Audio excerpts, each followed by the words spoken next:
Hello जी, नमस्कार साथियों। स्वागत है आप सभी का एक बार फिर से आपके अपने बिश्नोई स्टडी परिवार में।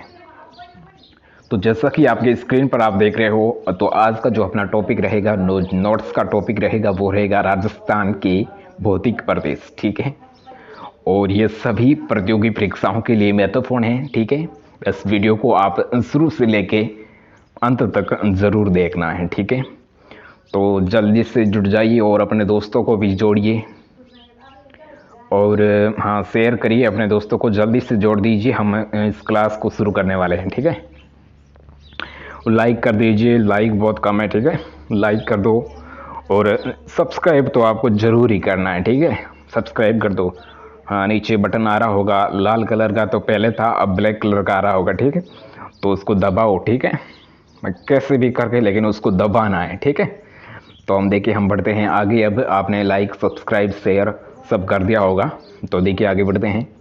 राजस्थान के भौतिक प्रदेश, ठीक है, हम पढ़ने वाले, तो कम समय में बेहतर तैयारी करने वाला है। देखिए आ गया है जो हमारा नोट्स आपके सामने, आपकी स्क्रीन पर। देखिए ऊपर लिखा हुआ है राजस्थान के भौतिक प्रदेश। क्या लिखा हुआ है?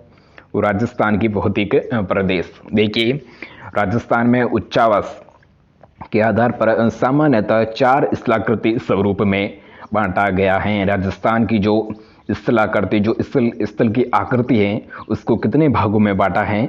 4 भागों में बांटा है, 4 स्वरूपों में बांटा गया है। देखिए पहला भाग कौन सा है?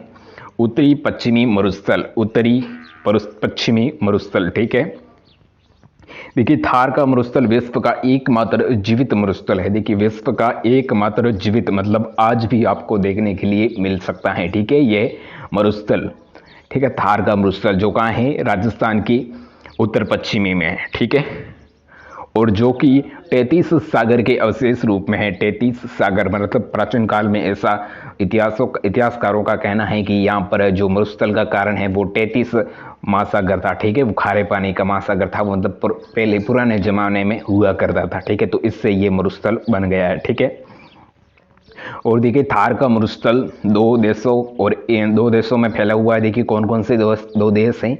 पाकिस्तान और भारत। ठीक है, पाकिस्तान और भारत में वह कितना फैला हुआ है? देखिए 2,33,100 वर्ग किलोमीटर में फैला हुआ है। और राजस्थान के पश्चिमी भाग में 13 जिलों को थार का मरुस्थल फैला हुआ है। देखिए अगर आपको बात करें कि राजस्थान में कितने जिलों में थार का मरुस्थल फैला हुआ है, तो वो 13 जिले। ठीक है, सबसे बड़े जिले, अगर सबसे बड़े शहर की बात करें तो वो किस में है? जोधपुर में है। ठीक है, हाँ, देखिए आगे राज्य के कुल क्षेत्रफल का ये उत्तर पश्चिमी मरुस्थलीय प्रदेश 61.11% भूभाग पर फैला हुआ है। राजस्थान का जो कुल क्षेत्रफल है, तो उसके कितने प्रतिशत पर ये जो मरुस्थल है? तो वो है 61.11%। ठीक है, और जहाँ राज्य के कुल कितनी जनसंख्या निवास करती हैं? 100% में से 40% जनसंख्या है वो राजस्थान की मरुस्थल में निवास करती हैं। राजस्थान के उत्तर पश्चिमी मरुस्थल प्रदेश में निवास करती हैं। कितने प्रतिशत निवास करती हैं? 40%। ठीक है, 100 में से।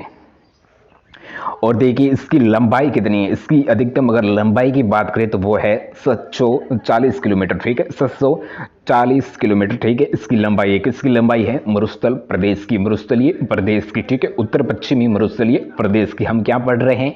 राजस्थान की भौतिक प्रदेश पढ़ रहे हैं। ठीक है, और वो कितनों जिलों में फैला हुआ है राजस्थान का जो मरुस्थल? तो वो आपको याद रखना है, 13 जिलों में थार का मरुस्थल फैला हुआ है। देखिए पश्चिमी के इस रेतीले मैदानी प्रदेश को 25 सेमी वार्षिक वर्षा रेखा के आधार पर 2 भागों में बांटा गया है। देखिए यहाँ पर अगर वर्षा की, अगर रेतीली प्रदेश मैदानी जो प्रसिद्ध है, अगर यहाँ पर वर्षा की औसत की बात करें तो वो कितनी होती है? 25 सेंटीग्रेड वार्षिक वर्षा। ठीक है, उसकी दर रहती है। और उसके आधार पर इस मैदान को, इस प्रदेश को 2 भागों में विभक्त किया गया है। देखिए वो 2 भाग कौन कौन से हैं? देखिए वह 2 भाग आपके सामने आ चुके हैं। देखिए एक तो हो जाएगा शुष्क प्रदेश या मरुस्थलीय प्रदेश, और दूसरा हो जाएगा बालू का स्तूप युक्त प्रदेश। देखिए दूसरा ये नहीं हो जाएगा। ठीक है, ये इसी के प्रकार है। पहला तो हो जाएगा शुष्क प्रदेश या मरुस्थलीय प्रदेश, और दूसरा जो हमारा हो जाएगा वो कौन सा है, आगे देखिए अरावली प्रदेश। ठीक है, देखिए पहले हम क्या पढ़ने वाले हैं, शुष्क प्रदेश या मरुस्थलीय प्रदेश। सूखा मतलब देखिए शुष्क का सामान्य अर्थ है सूखा, मतलब शुष्क क्या क्या है, सूखा होता है। ठीक है, और राज्य में 25 सेमी से कम वर्षा वाले भाग को शुष्क प्रदेश कहते हैं। देखिए शुष्क प्रदेश किससे कहते हैं, तो ऐसा भी क्वेश्चन आपको देखने के लिए मिल सकता है, तो इसलिए आपको याद रखना है कि शुष्क प्रदेश, जिसमें शुष्क का जो शाब्दिक अर्थ होता है तो वो क्या होता है, सूखा, अर्थात राज्य में 25 सेमी से कम वर्षा वाले भाग को शुष्क प्रदेश कहते हैं। और शुष्क मरुस्थल प्रदेश को भी हम दो भागों में बांटते हैं। देखिए कौन कौन से, नंबर पहला पे है बालू का स्तूप युक्त। बालू का स्तूप युक्त देखिए ऐसा मरुस्थल प्रदेश जहां बालू का स्तूप यानी रेत के टीले पाए जाते हैं, उसे बालू का स्तूप युक्त प्रदेश कहते हैं। देखिए बालू का स्तूप युक्त प्रदेश को भी हम दो भागों में बांटते हैं। दो भाग कौन कौन से हैं, देखिए दो भाग हैं, अनुदैर्घ्य बालू का स्तूप और एक हो जाएगा अनुप्रस्थ बालू का स्तूप। देखिए पहले हमें है अनुदैर्घ्य क्या, बालू का स्तूप क्या होता है, तो इसके बारे में अगर हम बात करें तो पवनों के समांतर बनने वाले यह बालू का स्तूप लंबे, गहरे और स्थिर प्रकार के होते हैं। किस प्रकार के होते हैं, स्थिर प्रकार के लंबे और गहरे बालू का स्तूप होते हैं। कि वो किससे बनते हैं, समांतर, पवनों के समांतर से बनते हैं, मतलब हवाएं चलती हैं तो बालू का स्तूप बनता है। कौन से बनते हैं, अनुदैर्घ्य बालू का स्तूप। नंबर 2 पे है अनुप्रस्थ बालू का स्तूप। देखिए ये क्या होता है, इसके बारे में भी हम चर्चा कर लेते हैं। देखिए पवनों के समकोण यानी विपरीत पर बनने वाला ये बालू का स्तूप को मरुस्थलीय के लिए उत्तरदायी होते हैं, मतलब वो मरुस्थल के लिए अच्छे स्रोत होते हैं। कौन से होते हैं, अनुप्रस्थ बालू का स्तूप। जो कैसे बनते हैं, देखिए पवनों के समकोण यानी विपरीत पर बनने वाले बालू का स्तूप को मरुस्थलीय के लिए उत्तरदायी माना जाता है। और जैसे बरखान बालू का स्तूप, अर्धचंद्राकार आकृति का ये बालू का स्तूप सर्वाधिक विनाशक होते हैं।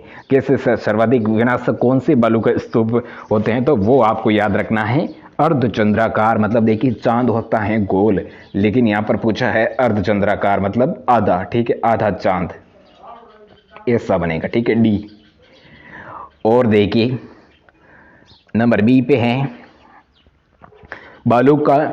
बालू का स्तूप मुक्त प्रदेश। बालू का स्तूप मुक्त प्रदेश, देखिए इसमें क्या होता है, ऐसा मरुस्थल प्रदेश जहां बालू का स्तूप, रेत के टीले नहीं पाए जाते हैं, वहां चट्टानी प्रदेश पाया जाता है, तो उसे क्या कहते हैं, बालू का स्तूप मुक्त यानी उससे रहित है। ठीक है, उसे बालू का स्तूप मुक्त प्रदेश कहते हैं। एक बार प्यारे लाडलो फिर से सुन लीजिए कि बालू का स्तूप मुक्त प्रदेश किसे कहते हैं, तो आपको ध्यान रखना है कि ऐसा मरुस्थल प्रदेश जहां बालू का स्तूप या रेत के टीले नहीं पाए जाते हैं और वहां पर चट्टानी पाए जाते हैं, चट्टानी प्रदेश पाया जाता है, तो उसे मेरे लाडलो क्या कहते हैं, बालू का स्तूप कहते हैं। ठीक है, अच्छे से समझ गए होंगे।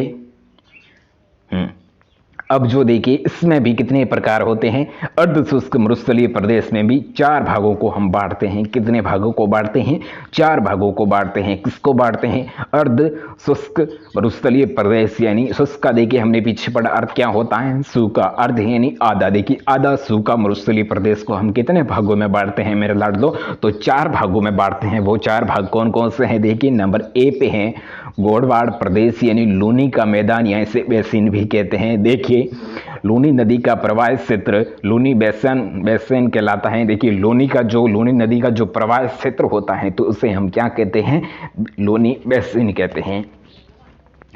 देखिए लूनी बेसिन अजमेर के नागपहाड़ से साबरमती के नाम से निकलकर अजमेर, नागौर, पाली, जोधपुर, बाड़मेर, जालौर में बहने के बाद गुजरात में बहते हुए कच्छ के रण में जाकर मिल जाती हैं। देखिए यह लूनी नदी का अपवाह क्षेत्र की अगर हम बात करें तो वो सबसे पहले उसका जो उद्गम होता है तो वो कहाँ से होता है, लूनी नदी का मेरे लाडलो होता है अजमेर के नागपहाड़ियों से वो होकर साबरमती के नाम से निकलकर और अजमेर, सबसे पहले अजमेर में जाती हैं, बाद में नागौर में, पाली में, जोधपुर में, बाड़मेर में और फिर अपने यहाँ जालौर में आती है। उसके बाद गुजरात के कच्छ रण में वो नदी विलुप्त हो जाती है। ठीक है, और इसका जो खारा पानी है तो वो आपको कहाँ पर देखने का मिलेगा, जो बाड़मेर बालोतरा हैं, सॉरी जोधपुर में जो बालोतरा हैं तो उसके जो यहाँ पर मतलब ओरिजिन की जिसमें जोधपुर, बाड़मेर और जालौर यहाँ आधे 3 जिलों में आपको खारा पानी मतलब पहले आपको मीठा पानी मिलेगा। ऐसा माना जाता है कि यहाँ पर औद्योगिक जोधपुर में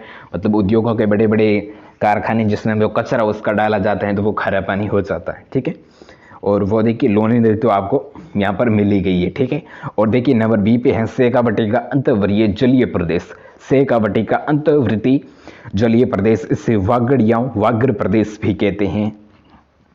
और नंबर सी पे है नागौर उच्च भूमि प्रदेश। देखिए नागौर उच्च भूमि प्रदेश लूनी बेसिन शेखावटी प्रदेश में स्थित मध्य नागौर जिले की ऊंची उठी हुई भूमि को नागौरी उच्च भूमि कहती हैं। देखिए नागौरी यानी नागौर जिले की बात हो रही है, और उच्च भूमि, उच्च यानी ऊंची, भूमि यानी रेत, ठीक है। तो आप अच्छे से समझ गए होंगे। देखिए एक बार फिर से सुन लीजिए मेरा लाड। तो देखिए लोनी बेसिन शेखावटी प्रदेश में स्थित मध्य जो राजस्थान का सबसे बीच वाला जिला कौन सा है, वो है नागौर, ठीक है।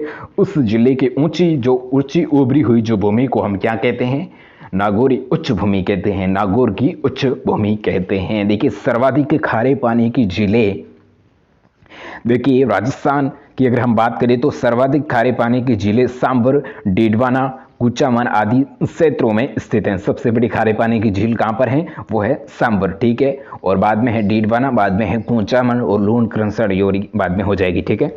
और देखिए इस क्षेत्र में रहने वाले लोगों को, इस क्षेत्र में रहने वाले लोगों में फ्लोरोसिस नामक रोग होता है। कौन सा रोग होता है मेरे लाडलो, फ्लोरोसिस रोग होता है, ठीक है। किस क्षेत्र में रहने वाले को, जैसे कि जहाँ पर नागौर जो उस भूमि जिसमें देखिए सर्वाधिक खारे पानी की झीलें देखने को मिलती हैं, सांबर, डीडवाना और कुचामन, ठीक है। और देखिए इससे फ्लोरोसिस में देखिए क्या होता है, जिससे लोगों के जो दांत होते हैं ना, जिससे जो लोगों के जो दांत करने लगते हैं तो उससे हड्डियां में टेढ़ापन आने लगता है, ठीक है। दांत का टेढ़ा मेढ़ा हो जाता है, तो इसी के कारण होता है। और इस क्षेत्र में पाए जाने वाले फ्लोराइड युक्त जल पट्टी को कबड्डी पट्टी के नाम से जाना जाता है। देखिए वेरी मोस्ट क्वेश्चन आपको यहाँ पर देखने को मिल सकता है इस लाइन में। देखिए इस क्षेत्र में पाए जाने वाला जो फ्लोरीन होता है तो उसमें क्या होता है, वो जल के साथ मिला हुआ होता है, और उस पट्टी को कुब्बड़ पट्टी के नाम से भी जाना जाता है, ठीक है। बढ़ते हैं आगे। अगला जो हमारा जो डी नंबर पे आता है तो वो कौन सा आता है, घग्गर के मैदान, ठीक है। घग्गर का मैदान, देखिए राज्य में हिमाचल का जन्म लाने वाले एकमात्र नदी घग्गर है, ठीक है। घग्गर नदी, ठीक है। घग्गर नदी जो राज्य से मतलब जो राजस्थान में हिमालय का जल लाती है तो वो कौन सी एकमात्र नदी है, वो घग्गर नदी है। और ये राजस्थान की अंतःप्रवाही नदियों में सबसे लंबी नदी है, ठीक है। अंतःप्रवाही की सबसे लंबी नदी है। और रानीवाड़ा जो कहाँ पर आया हुआ है, जालोर में, ठीक है। रानीवाड़ा जालोर लक्ष्मी राजस्थान का सर्वाधिक आदर्श स्थान है। सबसे आदर्श मतलब उच्च स्थान कौन सा है, तो वो है राजस्थान के जालोर जिले के रानीवाड़ा क्षेत्र में, ठीक है, लक्ष्मी का, ठीक है। और रेतीली मरुस्थल को इर्ग कहा जाता है। देखिए इर्ग किससे कहा जाता है, तो वो आपको याद रखना है, जो रेतीली मरुस्थल भूमि होती है तो उसे क्या कहा जाता है मेरे लाडलो, इर्ग कहा जाता है। और मिश्रित मरुस्थल को रेग कहते हैं। रेग किससे कहते हैं, मिश्रित मतलब मिला हुआ, ठीक है। मरुस्थल के भाग को क्या कहते हैं, हम रेग कहते हैं। देखिए पश्चिमी मरुस्थलीय प्रदेश को हम निम्न प्रकार की प्राकृतिक झीलें बनाती हैं। देखिए प्राकृतिक झीलें की अगर हम बात करें तो देखिए सबसे पहले पलाया झीलें। देखिए पलाया झीलें उत्तरी पश्चिमी मरुस्थलीय प्रदेश में रेत के बड़े बड़े टीलों के मध्य वर्षा का मीठा पानी आता है, और रेत में स्थित लवणता को ग्रहण करने के बाद वह खारा जल हो जाता है। अर्थात पश्चिमी मरुस्थल में स्थित खारे पानी की बड़ी झीलों को पलाया झील कहते हैं, तो इसको आपको याद रखना है। और नंबर 2 पे आते हैं रन, या इसे टाट भी कहते हैं। देखिए रन या टाट, यदि ये गड्ढे सोटे हो अथार, देखिए गड्ढे सोटे हो तो अर्थ खारे पानी की सोटी झीलों में स्थानीय भाषा में उसे क्या कहते हैं, रन या टाट कहते हैं, ठीक है। और खड़ीन कृषि, देखिए खड़ीन कृषि क्या होती है, यहाँ के स्थानीय लोग रुकने के बाद कृषि करते हैं, उसे खड़ीन कृषि कहती हैं। देखिए पिवाना क्या होता है, ये एक सर्प की प्रजाति होती है जो जैसलमेर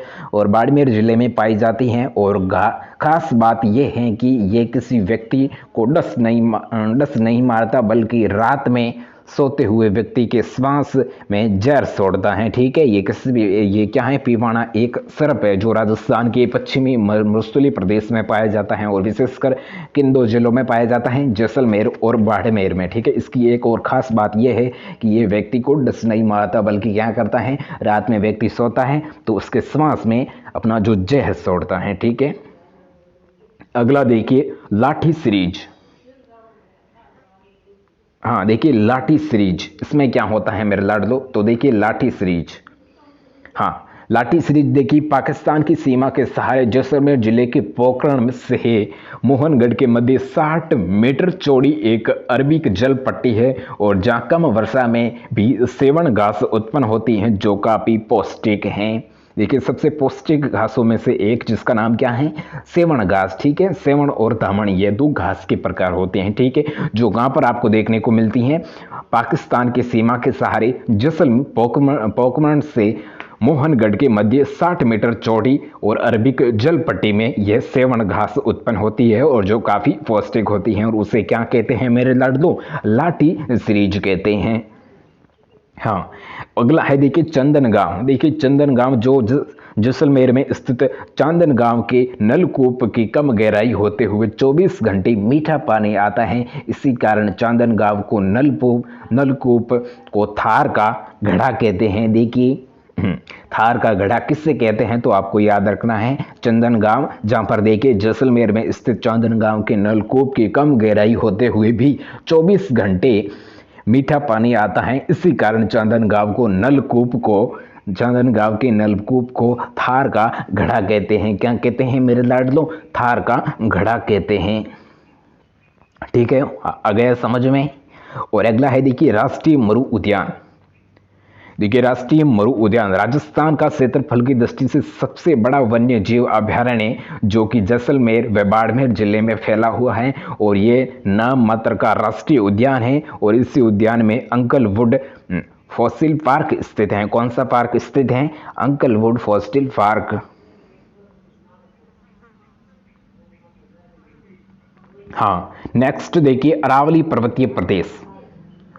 अरावली पर्वतीय प्रदेश देखिए इसकी अगर हम बात करें तो क्षेत्रफल देखिए क्षेत्र राजस्थान का कुल 9% क्षेत्रफल रखता है, जहां राज्य की कुल 10% जनसंख्या निवास करती है। तो कहां पर करती है, अरावली पर्वतीय प्रदेश। ठीक है, जो राजस्थान का 9% मतलब हिस्सा अपने अरावली पर्वत आपको मान सकते हैं। ठीक है, अरब सागर में स्थित लक्षद्वीप में मिन्निकॉय द्वीप में होली पर्वत श्रृंखला का उद्गम होता है और यह राज्य की प्राचीनतम वलित एवं विशिष्ट पर्वत श्रेणी है और पर्वतमाला को हम राजस्थान की महान जल विभाजक रेखा कहते हैं। तो वो किससे कहते हैं मेरे प्यारे लाडलो, सबसे अगर प्राचीन पर्वतमाला श्रेणी की बात करें तो वो है अरावली, और राजस्थान की नहीं बल्कि भारत की महान जल विभाजक रेखा की अगर हम बात करें तो वो ही है अरावली पर्वतमाला। ठीक है, और जिसमें पश्चिम में 13 जिले अवस्थित हैं। ठीक है, जिसमें कौन कौन से जिले हैं, 13 जिले। और अरावली पर्वतमाला का विस्तार की अगर हम बात करें तो वो गुजरात की पालनपुर से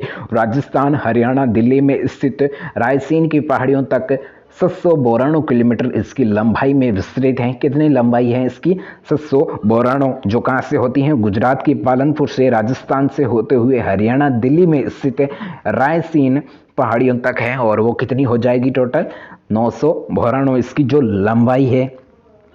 और देखिए राजस्थान के अरावली पर्वत श्रृंखला का विस्तार खेड़बरंगा सिरोही से खेतड़ी झुंझुनू तक लगभग 550 किलोमीटर की लंबाई तक विस्तृत है। अगर इसकी हम राजस्थान में बात करें तो वो कहाँ से शुरू होती हैं, सिरोही के खेड़ब्रमा, ठीक है, और खेतड़ी झुंझुनू तक होती हैं। और जिसकी राजस्थान में अगर लंबाई की बात करें तो वो कितनी है, 550 किलोमीटर लंबाई तक विस्तृत हैं।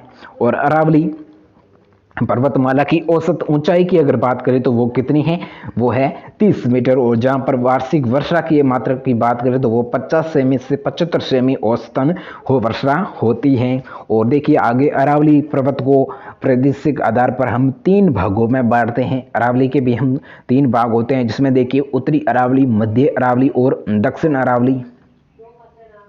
हाँ देखिए उत्तरी अरावली, मध्य अरावली और दक्षिण अरावली। देखिए सबसे पहले हम पढ़ते हैं उत्तरी अरावली। देखिए इसमें क्या होता है, राजस्थान में खेतड़ी से लेकर सांभर झील तक फैली उत्तरी अरावली का विस्तार, जिसमें देखिए कौन कौन से जिले आते हैं, जयपुर, अलवर, सीकर, दौसा, झुंझुनू, करौली व सवाई माधोपुर जिले में है। और उत्तरी अरावली का सर्वोच्च शिखर रघुनाथ, जिसकी ऊंचाई कितनी है, 1055 मीटर जिसकी सीकर की ऊंचाई है, जो किस जिले में है, सीकर जिले में है। ठीक है।